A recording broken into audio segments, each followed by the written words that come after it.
Hello and welcome to our discussion of Friedrich Nietzsche. Now, you may have noticed thus far in the semester that we've not really particularly focused on one particular person, for example, when we've talked about a moral theory.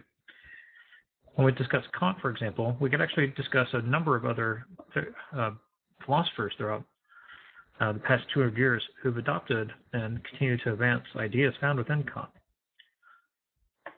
So when we discuss Nietzsche, we have to ask ourselves, why are we looking at this person?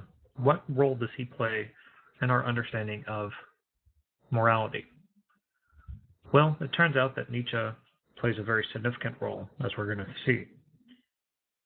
At this point in the semester, we're now going to turn our attention towards something that may be perhaps called something more of an anti-theoretical perspective. That is, we're going to look at different forms of ethical thinking, which appear to be significantly different than what we've seen thus far in the semester. Nietzsche stands as one of the giants within this field, and some of the critiques that Nietzsche made regarding traditional Western morality remain remarkably powerful and are things that warrant our attention. There are several key ideas within Nietzsche's thought. First, Nietzsche is going to bring us to the question of why be moral. You notice that we've not asked this question thus far. We've assumed morality should be or exists. Nietzsche is going to give us a different idea. Nietzsche is also going to argue that morality, at least in the way in which we've traditionally thought of it over the past 2,000 years, is closely related to religion and not in a good way. Nietzsche is going to give us an idea that God is dead, and we're going to see how important this idea becomes in his philosophy. Nietzsche is also going to discuss the way in which philosophy changes, the way in which, that is, morality changes over time as it's influenced. He's going to ultimately argue that morality is uniquely human. Nietzsche will take us through this process by giving us a dialectic of thought, a dialectic of change that explains how he sees morality as having been corrupted over the past 2,000 years. He also begins, to a large extent, the psychology of moral thinking. Not necessarily the psychology of morality, but the psychology of moral thinking, at least in the way in which he sees it. And then we're going to see where Nietzsche's work may have gone, had he continued to be able to work on it. Let's take up the question of why be moral. Again, thus far, we've assumed that morality is a given phenomenon, and it's only something that we need to further clarify or figure out, because we have all these things, supposedly, which tell us that we should be moral. A conscience, for example. We have different religious texts. We have different traditions, and so forth. Nietzsche challenges the given nature of these things and argues that instead, morality is uniquely human, and in fact may actually be harmful to man as opposed to something that's worthwhile. From Twilight of the Idols, Nietzsche states, morality is merely an interpretation of certain phenomena, more precisely, a misinterpretation. This is a remarkable challenge that we see to how we traditionally have thought about morality. Let's take it a little further.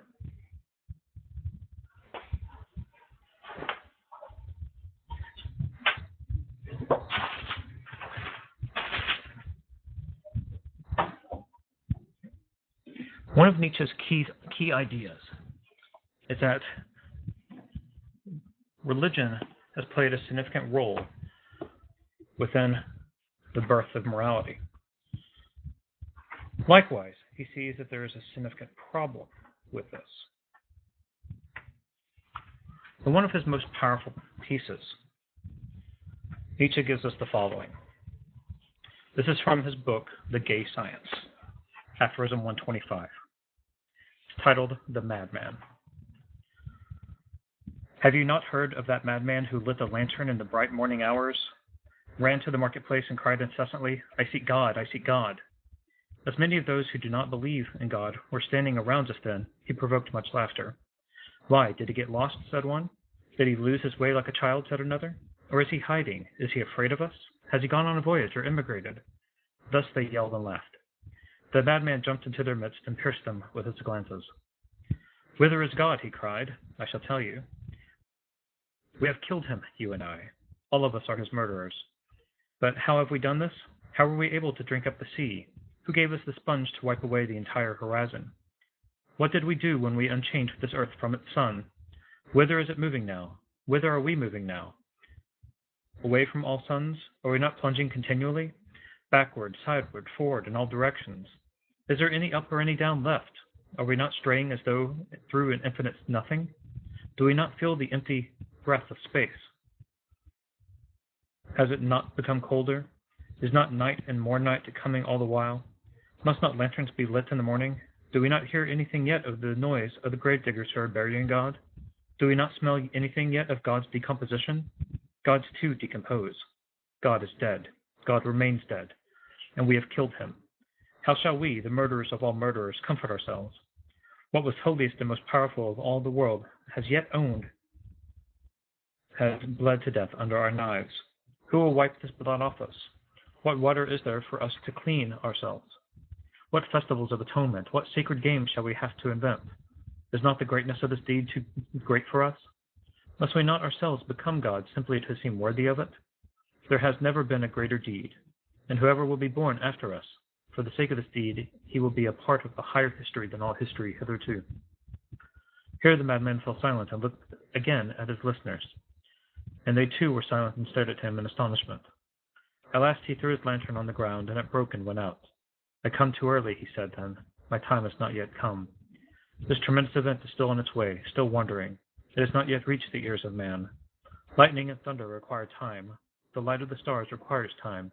Deed requires time after they are done, before they can be seen and heard. This deed is still more distant from them than the most distant stars, and yet they have done it themselves." It has been related further that on that same day the madman entered diverse churches, and there sang his Requiem Aeterno Dio. Led out and called to account, he is said to have replied each time, "What are these churches now if they are not the tombs and sepulchres of God?" Nietzsche understands and argues that the way in which traditional Western morality is developed has been invested within an old form of metaphysics and religion. And ultimately, Nietzsche argues that the advances that we've seen within the 19th century have changed our fundamental understanding of the world and of ourselves. And as such, an attempt to appeal back to these things, to these metaphysics, to these values, to religion and so forth, puts us in a place where value is lost.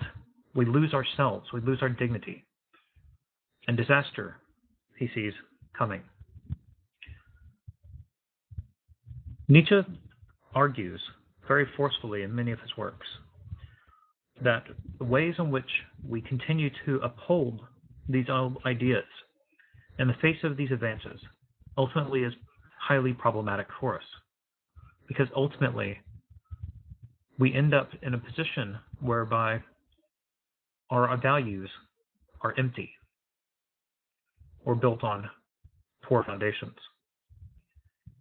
Nietzsche argues that ultimately, however, that the death of God, in terms of perhaps the psychosocial space of God, the logical space of God within our thinking process, within our understanding of the world, when it's wiped away, it allows us to do a new thing, to rediscover things about ourselves, in essence, to be reborn in a new way, and to maybe truly understand ourselves for the first time in a very long time.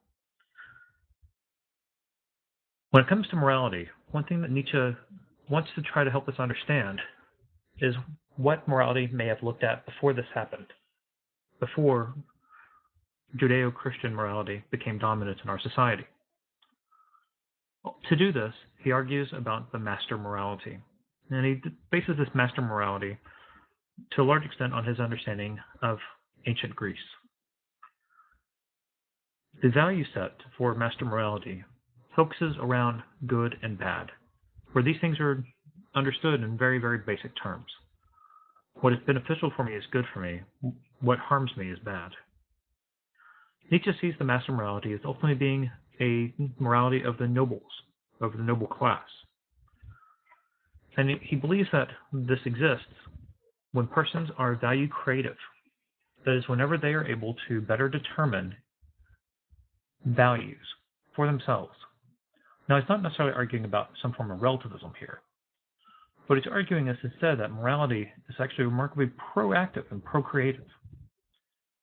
He doesn't see this existing within modern society.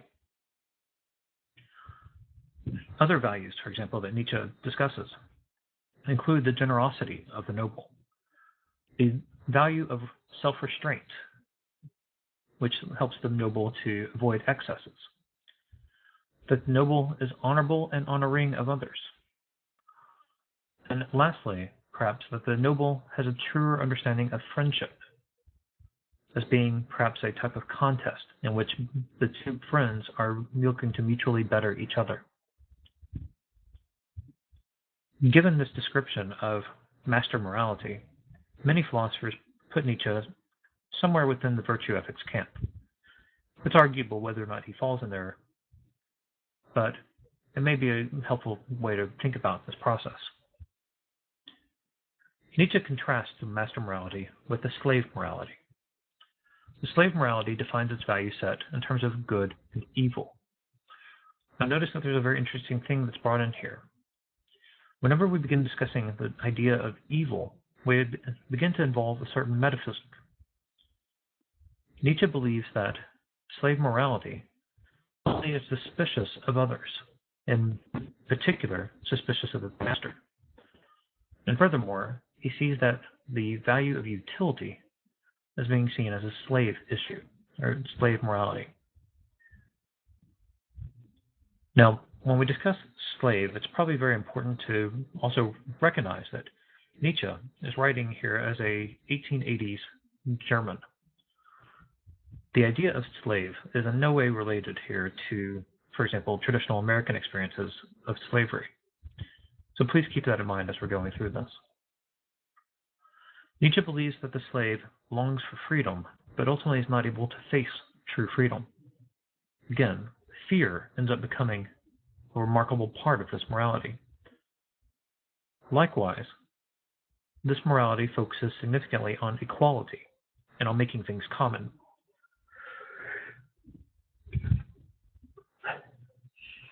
That is, the slave morality ends up denying the positive role of difference between unique individuals. This morality is a morality of reactivity. Unlike the master morality, which is procreative and remarkably active, slave morality is in contrast to this. And Nietzsche argues extensively in much of his work that Christianity and Christian morality is perhaps the most dominant form of slave morality. But how did we transition from master morality to slave morality, according to Nietzsche? Nietzsche argues that there is an inversion that occurs at some point in history in which the slave morality ends up becoming dominant. And it ends up doing this through the process of childhood education. Now, this isn't to argue that education is bad necessarily. What Nietzsche argues is that whenever, in his particular perception of the ancient world, which may or may not be accurate, that the education of certain persons, of many persons, was actually undertaken by persons within a lower socioeconomic class. And when this has been done, that the values associated with the higher class become evil, or they become bad. So for the slave, what has been identified as good are going to be things such as humility, equality, and so forth, which were initially considered to be things that were bad for the master morality. Likewise, the things that the master morality upheld as being good were seen as evil. And through time, and through this indoctrination process, Nietzsche believes that the slave morality won out. Now, Nietzsche describes a very unique and perhaps very powerful form of moral psychology. And he argues that we all have a will to power. Now, the will to power is a remarkably difficult concept to define, even within Nietzsche's works. It is notable that, unfortunately, Nietzsche was not able to get to his fuller explanation of how he viewed the will to power. So we have some information about it from his earlier works and from his notes.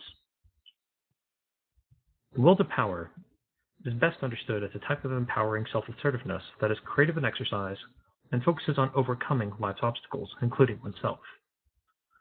The value of overcoming is particularly powerful, and we'll address it more so here in a moment. But against the will to power, Nietzsche sees the force of resentment being remarkably contrary. Nietzsche believes that this is the psychological force of the slave revolt in morality.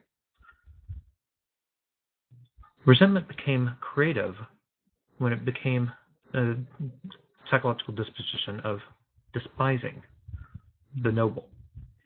According to Nietzsche, the slave morality says no to everything that comes from outside, to what is different, and to what is not oneself. It thrives in guilt and bad conscience. Again, Nietzsche argues that our society is wrought with slave morality, and in fact that our society has been so thoroughly infected that we can't return back to the master morality.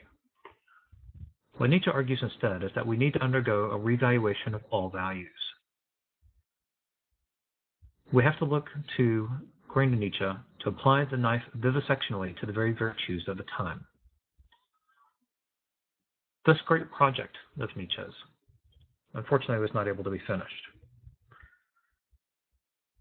Nietzsche in 1888 was remarkably productive, but when you read his works, it's very easy to see that there's a fervor that's involved. It's said that some of his most powerful works during the time were written just within a 10-day span, for example.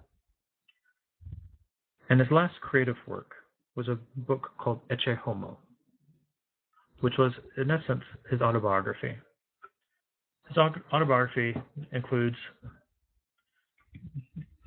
titles for chapters such as Why I Am So Wise, Why I Am So Clever, Why I Write Such Good Books, Why I Am a Destiny, and so forth. It's a remarkably sarcastic view of himself and of all of his works. But it does end up giving us a significant insight into what's going on for Nietzsche. Nietzsche, unfortunately, was caught within the throes of late-stage syphilis. It's believed that he obtained syphilis while working as a battlefield nurse during the Franco-Prussian War. In January of 1889, he collapsed as he was trying to save a horse from being beaten by its owner in Turin, Italy. Unfortunately, he never truly gained lucidity afterwards, just for very brief moments. His sister, Elisabeth Forster Nietzsche,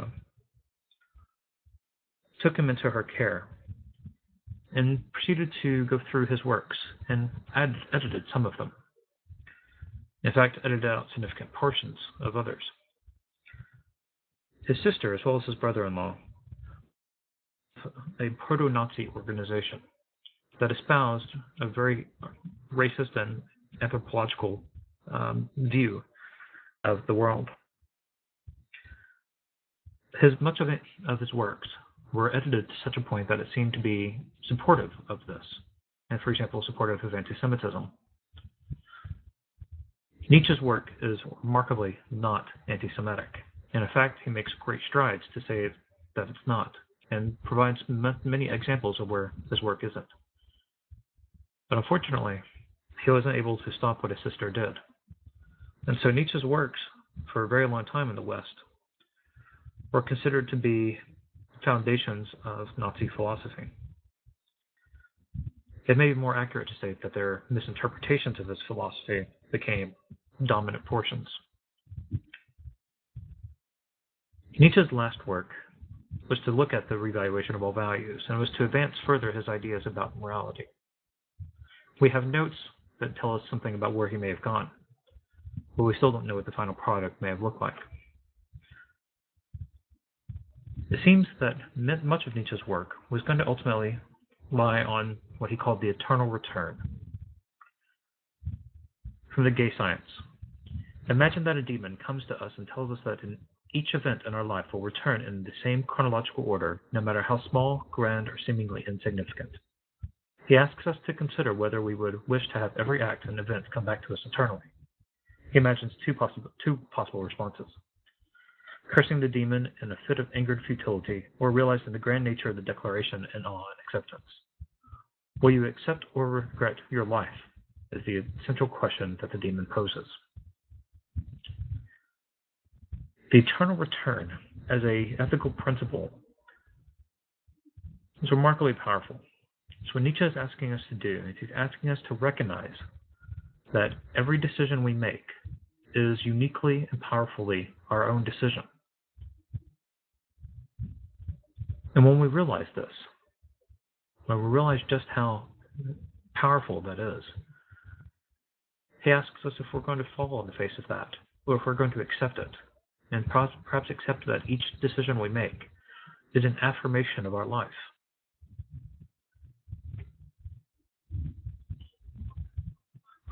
Nietzsche was also to describe to us the overman. The overman is the person who is able to withstand and accept the eternal return via what Nietzsche calls the amour fati, or the love of fate.